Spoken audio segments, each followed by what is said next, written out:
Hello indie gamers, 2025 was a fantastic year for RPG games. While indie spirit games like Expedition 33 led the charge, we also saw heavy hitters join the fray, like the Trails in the Sky remake and Square Enix returning to its roots with the Dragon Quest 1 and 2 remake and also the fantastic Octopath Traveler 0. But this year isn't looking bad at all. For Souls fans, Mortal Shell 2 is looking incredible. We're also keeping our fingers crossed for Zero Parades, the new RPG from the studio behind Disco Elysium, which is slated for some time this year.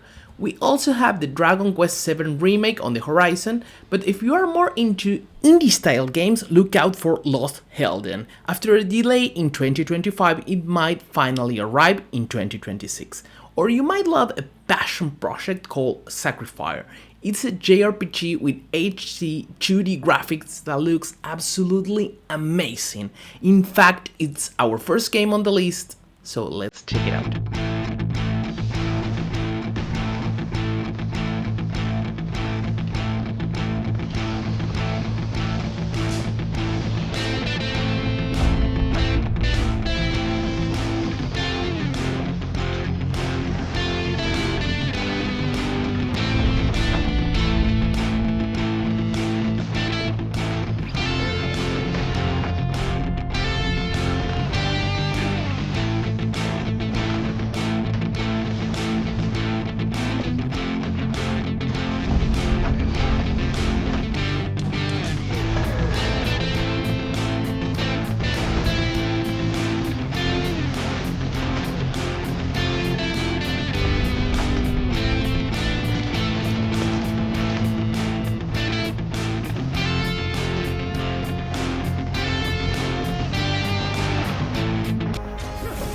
Even bigger than the Zypha announced out of nowhere is just one giant smokescreen for what they're really trying to accomplish.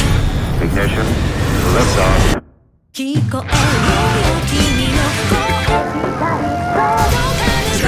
this! You're a worthless piece of human waste! Payback time! So this is how you aim to kill a god. Alright, don't drop your guard, guys. We're taking this bad boy down!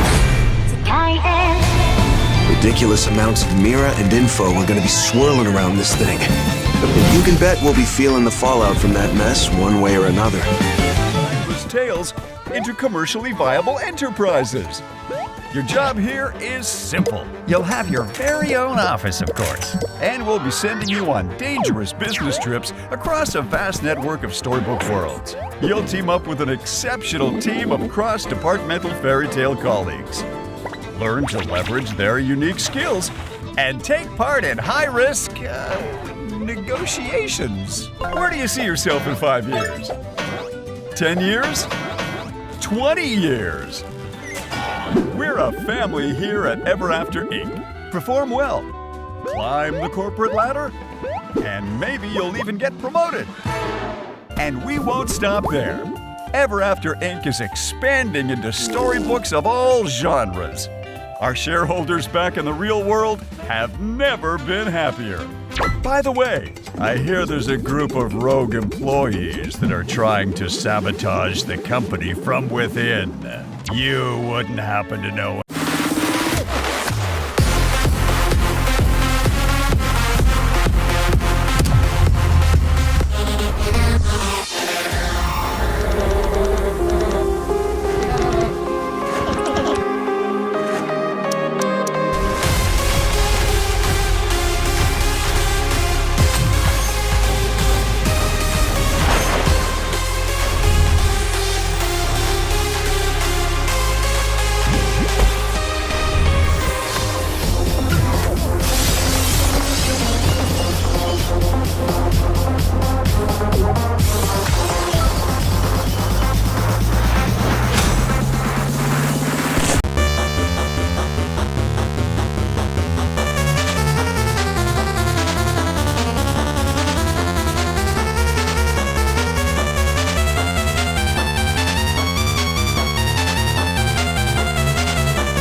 To us, immersion is much more compelling than empowerment.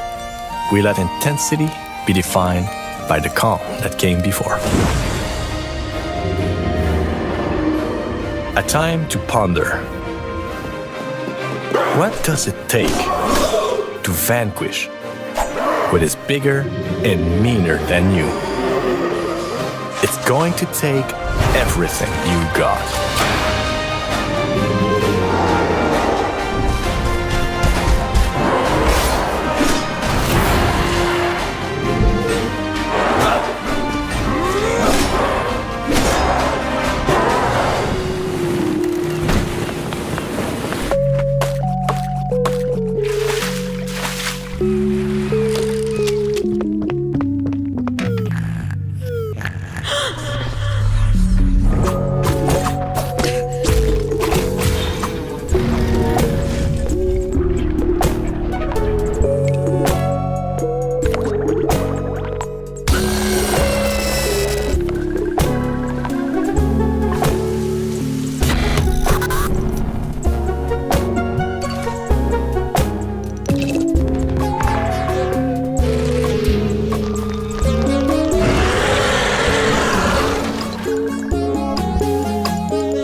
The events of Ebb start when you're sent to investigate a magical incident, an explosion at a tea shop in your city of Norvik. Depending on how high or low you make the stats, your experience will radically differ with each playthrough. Your political alignment, how you approach a quest, and even your dialogue choices are all affected by your ability scores.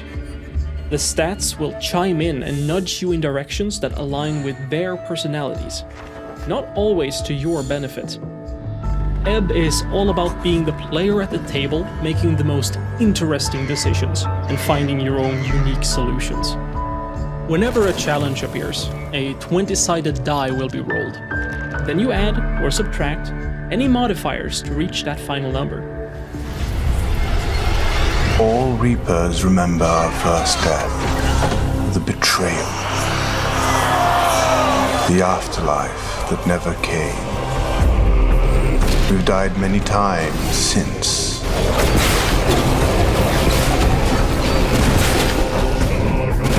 But for us, Reapers, death is but the beginning.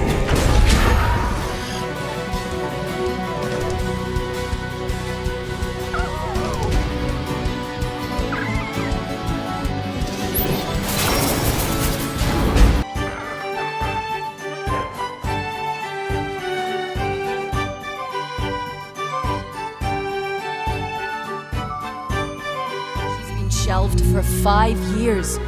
The parties marked her as a failure. She won't have to do it alone. Her old squad is still out there. I thought they'd all been ripped to shreds. Probably. But she can scrape what's left of them back together. Lead them to their deaths all over again. And what if she butchers it like last time? We'll do what we always do. Throw more assets at the problem. We have plenty more. I guess. She's a pathetic, fragile embarrassment. And her methods are so unhinged. But they get results, no? Long-range missiles get results. Show a little faith. We're at the end of history. Everything that could go wrong already has.